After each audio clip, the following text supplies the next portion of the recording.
أعوذ بالله من الشيطان الرجيم بسم الله الرحمن الرحيم ربكم الذي يزجي لكم الفلك في البحر لتبتغوا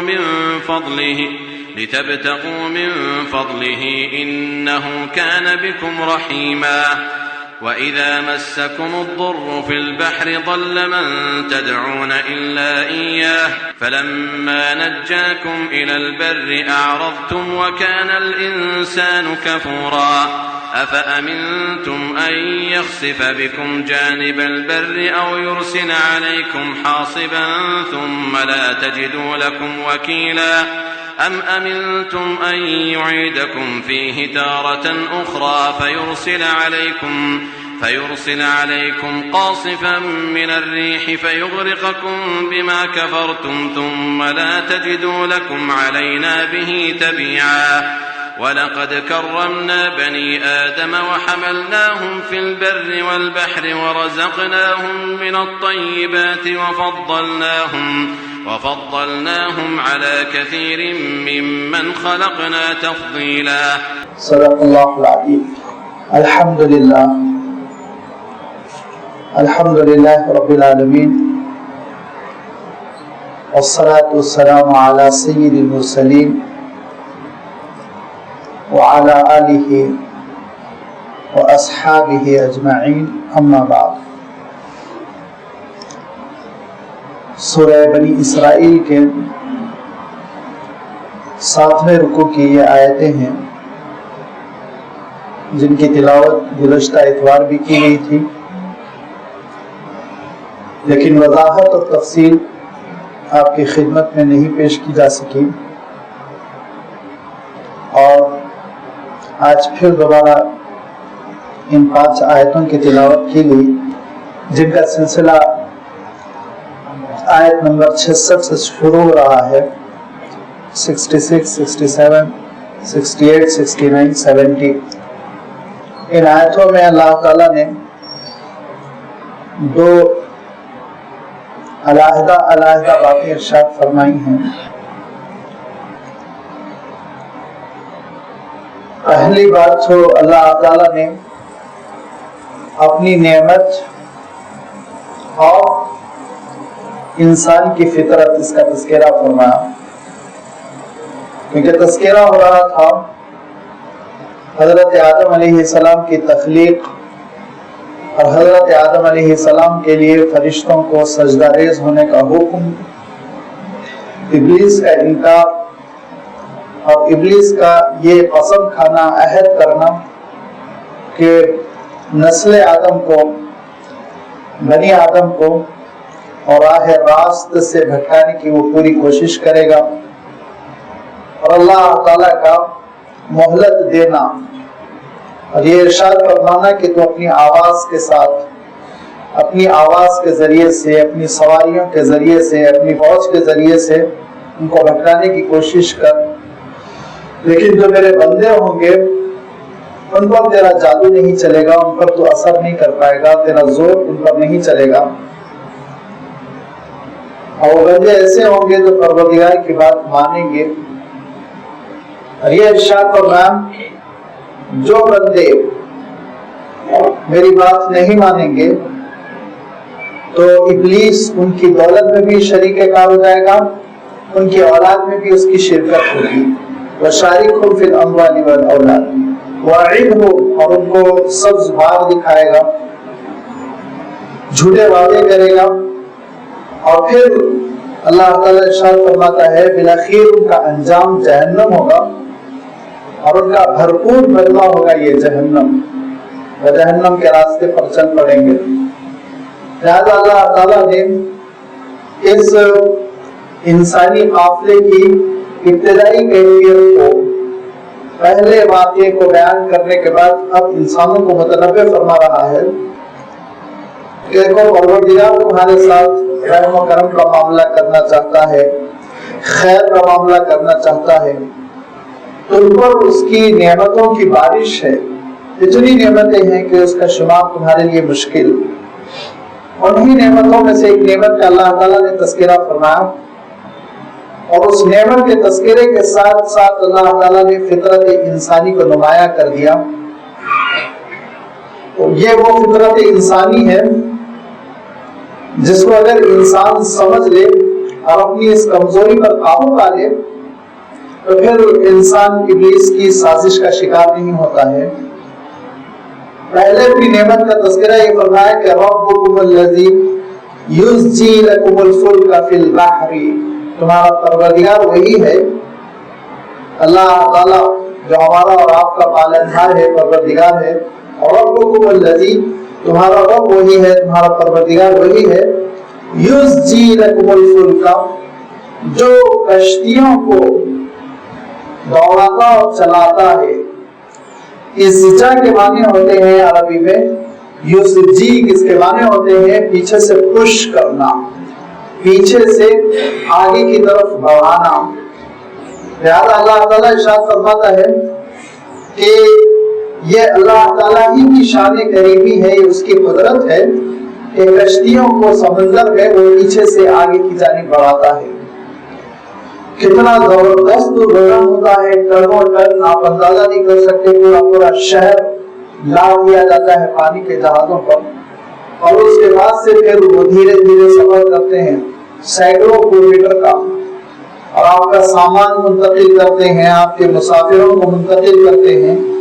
لیکن اللہ تعالیٰ نے شروع سے قرآن پاک میں اس بات کی جانب خصوصی اشارہ فرمایا کہ یہ تجارت میں بہت کارآمد ہے. لہٰذا آج بھی آپ جانتے ہیں کہ تجارت میں اور سامان کو منتقل کرنے میں کشتیوں کا، جس کو آپ پانی کے جہاز کہتے ہیں، ان کا بہت بڑا کردار ہے، ان کی بڑی اہمیت ہے.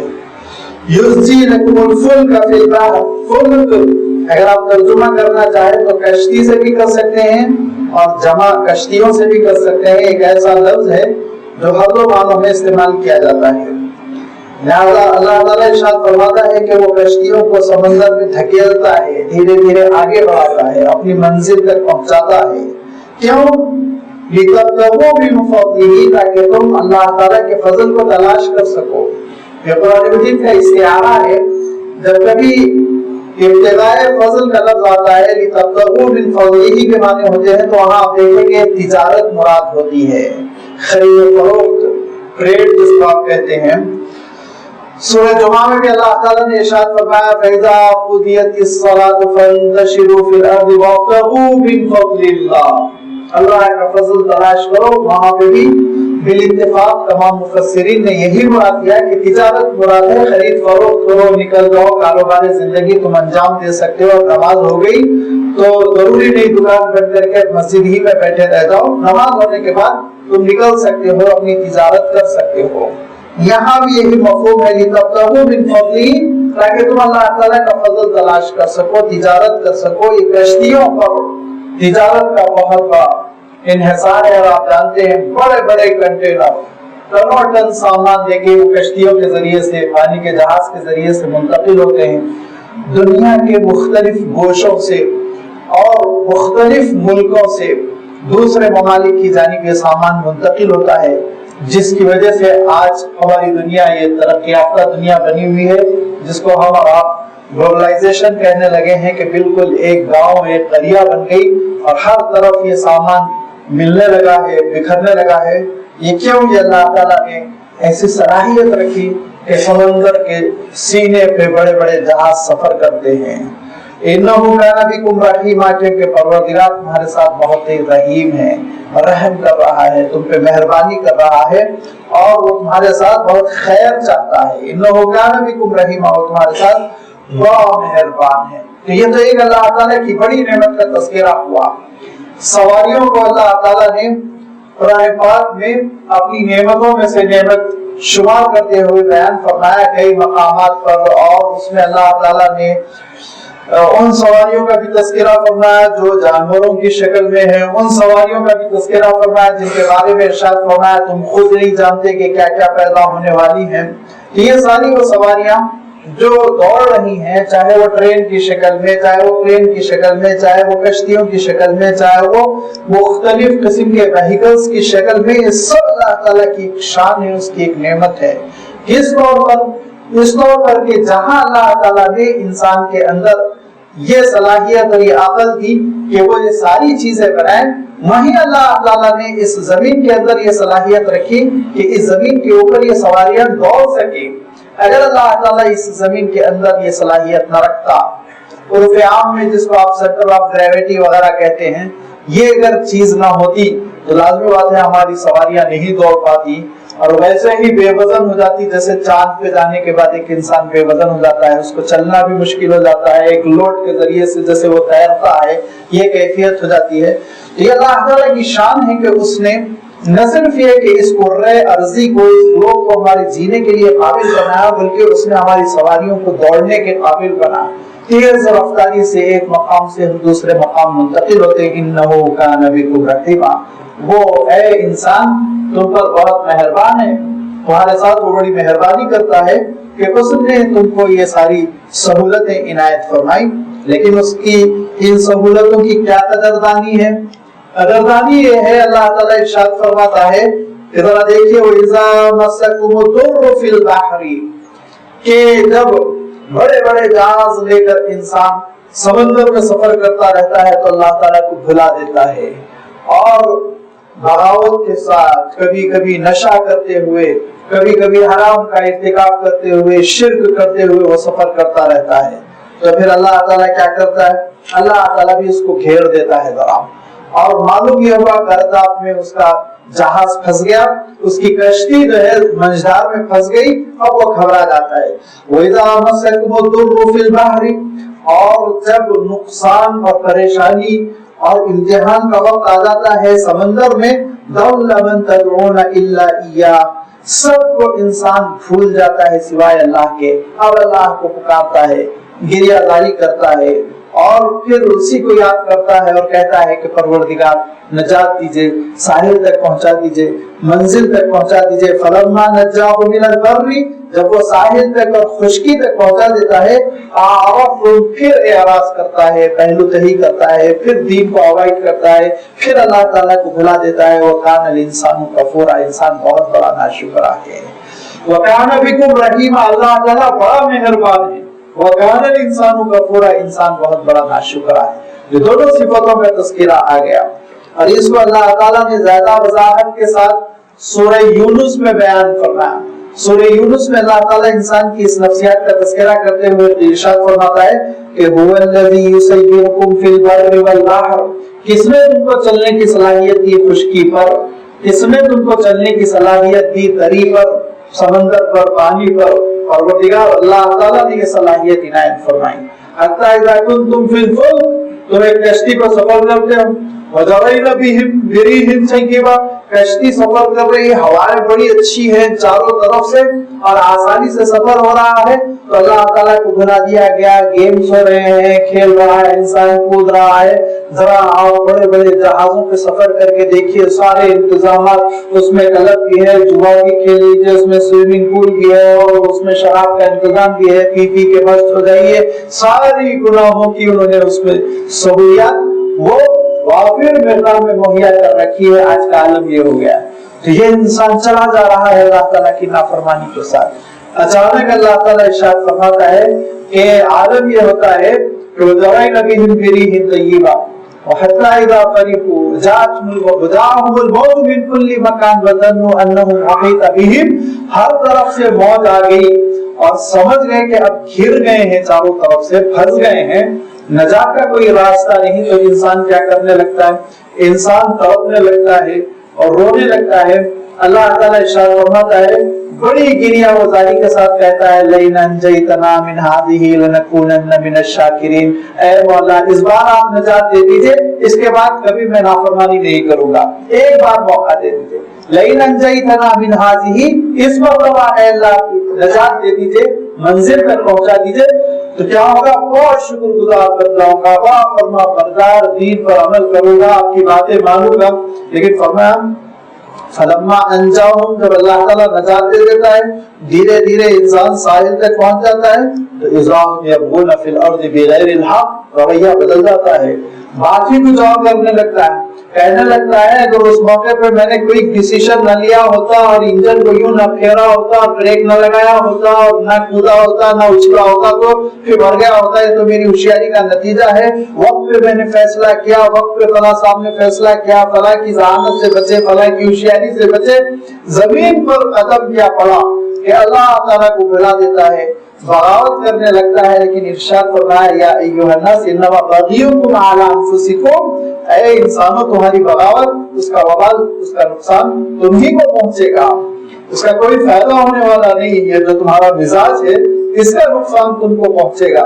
انما بغیکم علی انفسکم متاع الحیات الدنیا, دنیا کی زندگی تھوڑی سی ہے, لوٹ کے اللہ کے پاس جانا ہے اور پھر تم کو اللہ تعالیٰ کے سامنے جواب دہ ہو کر کھڑے ہونا ہے. یہ ہے کیفیت انسان کی. وکان الانسان کفورا, بڑا ناشکرا, بہت جلدی بھول جاتا ہے. جب کبھی مصیبت میں پھنسے گا تو اللہ تعالیٰ کو یاد کرے گا, عہد و پیما کرے گا اور یہ کہے گا کہ اے اللہ اس مصیبت سے آپ نجات دیجئے, بڑا فرما بردار بن کر میں زندگی بسر کروں گا. دھیرے دھیرے نجات مل جائے گی تو اس کے بعد سے پھر اللہ تعالیٰ کو فراموش کر دے گا, بھلا دے گا. یہ انسان کی نفسیات, یہ جس کو اللہ تعالیٰ نے سمندر کے ایک سفر میں اور پانی میں گھر جانے کی شکل میں بیان فرمائی, یہ ساری زندگی جاری رہتی ہے. آپ ذرا غور کیجئے, جب کبھی کسی مصیبت میں پھنس جائے, جب کسی بیماری میں پھنس جائے, جب کوئی آزمائش آ جائے اور انسان یہ محسوس کرے وَظَنُّوا أَنَّهُمْ أُحِيطَ بِهِمْ, گھیر لیا گیا ہے, نکلنے کی کوئی گنجائش نہیں ہے, تو اس وقت کون یاد آتا ہے؟ اللہ تعالیٰ. اللہ تعالیٰ کو پکارے گا. اور ذرا آپ پوچھئے ایسے مریض کے دل سے جس کی ساری توقع دنیا سے کٹ چکی ہو اور جس کے طبیب اور جس کے فزیشینز نے بھی اسے یہ کہہ دیا ہو کہ بچنے کی توقع نہیں ہے, دل ہی دل میں بس وہ اللہ کو پکارے گا. اللہ سب کچھ آپ کے ہاتھ میں ہے, اللہ آپ بتا سکتے ہیں, آپ زندگی دے سکتے ہیں. جب اللہ تعالیٰ شفا دے دے, واقعی نئی زندگی دے دے, دھیرے دھیرے بستر سے پیر زمین پر کیا بڑے اللہ تعالیٰ کو بھلانا شروع کر دیا. وَقَالَ الْإِنسَانُ كَفُورًا, بہت ناشکرا ہے. حضور اکرم صلی اللہ علیہ وسلم ارشاد فرمایا کرتے تھے کہ دیکھو اگر تم یہ چاہتے ہو کہ مصیبتوں میں تمہاری دعا قبول ہو, مصیبتوں میں اللہ تعالیٰ تمہاری بات قبول فرمائے, تو ایسی کیفیت کے لیے, ایسی حالت کے لیے تم پہلے سے پیشگی تیاری کرو. کیا فرماتے تھے آپ صلی اللہ علیہ وسلم؟ ارشاد فرماتے تھے جو شخص یہ چاہتا ہے کہ مصیبتوں میں اس کی دعا قبول ہو تو خوشحالیوں میں وہ اللہ کی اطاعت و فرما برداری کرتا رہے. خوشحالی میں اللہ کو یاد رکھو گے, مصیبت میں اللہ تعالیٰ تم کو یاد رکھے گا. خوشحالی میں اللہ تعالیٰ کو فراموش کر کے مصیبت میں اللہ تعالیٰ کو پکارو گے تو وہ تو خیر ارحم الراحمین ہے, پھر بھی رحم فرماتا ہے, کرم فرماتا ہے, سن لیتا ہے. مگر اصل یہ ہے کہ انسان ہمیشہ اللہ تعالیٰ کو یاد رکھے اور یہ اس کا مزاج جو ہے کہ پھنس جائے اور مصیبت میں آ جائے, کوئی دوسری سبیل اور دوسرا راستہ نظر نہ آئے تو اللہ تعالیٰ کو پکارے, حالات اچھے ہو جائے تو اللہ تعالیٰ کو فراموش کر دے. اس مزاج کو ابلیس بہت استعمال کرتا ہے, ایکسپلائٹ کرتا ہے. لہذا اس چیز کو کنٹرول میں انسان کر لے اور قابو میں اگر انسان کر لے تو پھر اللہ تعالیٰ کے پاس یہ انسان بڑے اونچے درجے کا بڑا شریف انسان, بہت ہی ایسا وسیع الظرف انسان ہے جس کے لیے اللہ تعالیٰ نے جنت کی نعمتیں تیار کر رکھی ہیں. لہذا اللہ تعالیٰ ارشاد فرماتا ہے کہ دیکھو کفورا نہ بنو. کفورا کے معنی یہاں پہ بڑے ناشکرے کے ہیں, اللہ کی نعمتوں کا انکار کر دینے والا. کفور سے بڑا یہاں اللہ کی نعمتوں کو چھپا دینے والا, اس کا اعتراف نہ کرنے والا. اللہ کی نعمتوں کے اعتراف کرنے والے کو جب اللہ تعالیٰ کو بندہ خوشحالی میں پکارتا ہے اور خوشحالی میں اللہ تعالیٰ کی فرما برداری کرتا ہے اور خوشحالی میں اللہ تعالیٰ کو یاد رکھتا ہے, جب وہ مصیبت آتی ہے تو وہ مصیبت اس کے گناہوں کو دھونے کا ذریعہ بنتی ہے, اس کے گناہوں کو چھاٹ دیتی ہے, اس کے درجات بلند کر دیتی ہے اور اللہ تعالیٰ کے پاس وہ بہت ہی نیک, گناہوں سے صاف ستھرا ہو کر پہنچتا ہے. آپ صلی اللہ علیہ وسلم ارشاد فرماتے ہیں کہ ایک نیک بندے پر جب آزمائش آتی ہے, یہاں تک کہ ارشاد فرمایا کہ بخار بھی بڑی چیز, کانٹا بھی چھپتا ہے, تو اللہ تعالیٰ اس کے گناہوں کا کفارہ فرماتے ہیں, اس کے گناہوں کو اللہ تعالیٰ معاف فرماتے ہیں, اس کے مقامات بلند ہوتے ہیں.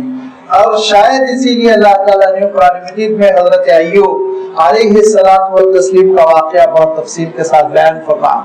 سورۃ الصافات انشاءاللہ اور سورۃ الذات وہ دھیرے دھیرے ہم وہاں تک پہنچیں گے. اس میں حضرت ایوب علیہ السلام کا واقعہ اللہ تعالیٰ نے بیان فرمایا کہ حضرت ایوب علیہ السلام پریشان ہو گئے اور اللہ تعالیٰ کو پکارنے لگے. حضرت ایوب علیہ السلام بھی حضرت یعقوب علیہ السلام ہی کے نسل کے نبی اور رسول تھے اور اللہ تعالیٰ نے بڑی نعمتیں دے رکھی تھی. بڑے کھاتے پیتے تھے, حویلی جیسا مکان تھا, بڑی خوشحال زندگی تھی, اولاد بھی اچھی تھی, نوکروں کی ایک فوج تھی. لیکن اللہ تعالیٰ کی جانب سے آزمائش آئی اور چونکہ حضرت ایوب علیہ السلام نے دعا میں کہا انی مسنی الضر وانت ارحم الراحمین, اور ایک دوسری جگہ کہا کہ اللہ ابلیس نے مجھے پریشانی میں مبتلا کر دیا. تو ابلیس نے پریشانی میں مبتلا کیا. اس کی تشریح کرتے ہوئے بعض مفسرین نے فرمایا کہ دراصل ابلیس نے اللہ تعالیٰ سے کہا کہ ایوب پر آپ نے اپنی نعمتوں کی بارش کی اور ایوب کو آپ نے اتنا خوشحال بنایا کہ ہر طرح سے فراغی ہے, اسی لیے خوب عبادت کرتے ہیں. مصیبت میں رہتے تو پتا چلتا ہے کہ آپ کے شکر گزار ہے بھی کہ نہیں ہے. تو اللہ تعالیٰ نے کہا کہ ایسا نہیں ہے, ایوب ایوب ہے. لہذا دھیرے دھیرے حالات بدل گئے اور ایک سیلاب آیا جس کی وجہ سے بستی تباہ ہو گئی. حضرت ایوب علیہ السلام کی حویلی گر گئی. اور عام طور پر جب سیلاب آ کر جاتا ہے تو پھر جلدی بیماریاں پھیل جاتی ہیں, انفیکشن ہوتے ہیں. لہذا حضرت ایوب علیہ السلام کو بھی کچھ جلدی بیماری ایسی ہو گئی کہ اس کی وجہ سے زخم پنپنے لگے, زخم جسم میں بڑھنے لگے, بڑھتے بڑھتے اتنے زخم ہو گئے کہ لوگ ساتھ رہنے تیار نہیں ہوئے. تو روایتوں میں آتا ہے کہ جہاں بستی ختم ہو جاتی ہے لوگ اپنا کوڑا کرکٹ ڈالتے ہیں, وہاں پر حضرت ایوب علیہ السلام کی اہلیہ جو حضرت یوسف علیہ السلام کی نواسی تھی, انہوں نے ایک جھوپڑی بنا کر حضرت ایوب علیہ السلام کو لٹا دیا اور بٹھا دیا. حضرت ایوب علیہ السلام وہاں اپنے معاملات کرتے رہتے, عبادتیں کرتے رہتے, یہاں تک کہ حضرت ایوب علیہ السلام کھانے پینے کے لیے بھی پریشان ہو گئے. تو پھر ان کی اہلیہ وہ بستی میں جایا کرتی تھی اور ملازمت کر کے گھروں میں کام کر کے کھانے پینے کا انتظام کرتی. اس طرح سے کھانے پینے کا انتظام ہو رہا تھا. لیکن ایک مرتبہ حضرت ایوب علیہ السلام کو ایسا محسوس ہوا کہ وقت زیادہ ہو گیا, وہ لوٹ کر نہیں آ رہی ہیں. تو حضرت ایوب علیہ السلام نے قسم کھا لی کہ 100 چھڑی ماروں گا, جب آئیں گی تو 100 چھڑی میں ماروں گا. اب ان کے ساتھ یہاں مصیبت یہ ہوئی کہ کوئی ان کو کام دینے کے لیے تیار ہی نہیں. گھر گھر وہ جا رہی ہیں کہ کچھ کام ہو تو بتاؤ, میں کام کر لوں اور مجھے روٹی دے دو. تو کہیں بھی کوئی کام نہیں ملا. شام ہو گئی, وہ مایوس ہو کر واپس ہو رہی تھی تو ایک خاتون نے ان سے کہا کہ تمہارے بال بہت خوبصورت ہے, اگر تم اپنے پورے بال کاٹ کر مجھے دے دو تو اس کے عوض میں تم کو روٹی دینے کے لیے تیار ہوں. لہذا انہوں نے اپنے سارے بال فروخت کر دیے اور بال کاٹ کر ان کو دے دیے اور اس کے بدلے میں روٹی لے کر وہ چلی آئیں. اور آنے کے بعد حضرت ایوب علیہ السلام نے پوچھا اتنی تاخیر کیوں ہوئی, رات دیر گئی کیوں آئی؟ تو انہوں نے کہا کہ کچھ مسائل تھے, آپ پہلے کھا لیجئے. حضرت ایوب نے کہا نہیں, میں کھاؤں گا نہیں اس وقت تک جب تک کہ سب میرے سامنے نہ آ جائے. تو انہوں نے اپنے سر سے دوپٹہ ہٹایا اور بتایا کہ بال فروخت کر کے آپ کے لیے کھانے پینے کا انتظام کر کے آئی ہوں. تو حضرت ایوب علیہ السلام رو پڑے. اس وقت حضرت ایوب علیہ السلام نے دعا کی اور یہ کہا انی مسنی الضر وانت ارحم الراحمین, پروردگار بہت مصیبت میں پھنسا ہوا ہوں, اس مصیبت کو آپ دور کر دیجئے. اس وقت اللہ تعالیٰ ابلیس سے کہتا ہے کہ میں نے کہا تھا نا ایوب جو خوشحالی میں مجھے پکارتا ہے بدحالی میں بھی مجھے پکارتا ہے, ہر حال میں وہ میرا فرما بردار ہے, ہر حال میں وہ مجھے یاد کرنے والا ہے. ابلیس بہت شرمندہ ہوا. اللہ تعالیٰ نے حضرت ایوب علیہ السلام کی دعا قبول کیا. کہا مختصر بارد شراب, دیکھو یہ چشمہ ہے پر تمہارے پیروں گلے سے نکلے گا, اس سے پانی بھی پینا, غسل بھی کرنا, سارا جسم تمہارا صاف و شفاف ہو جائے گا. اور اس کے بعد سے ارشاد فرمایا پھر ہم نے ایوب علیہ السلام کو وہ نعمتوں کی بارش کی کہ جتنی چیزیں پہلے سے تھی اس کی ڈبل ہم نے ان کو عطا کی. اب مسئلہ آ گیا قسم کا. قسم انہوں نے کھا لی تھی 100 چھڑی میں ماروں گا. تو اللہ تعالیٰ ارشاد فرماتا ہے خذ بیدک ضغثا, آپ ایسا کیجئے 100 چھڑیوں کو جمع کریے, جیسے جھاڑو ہوتی ویسے پوری ایک جگہ جمع کر کے ایک مرتبہ آپ ماریے. ولا تحنث, آپ کی قسم نہیں ٹوٹے گی, قسم بھی پوری ہو جائے گی.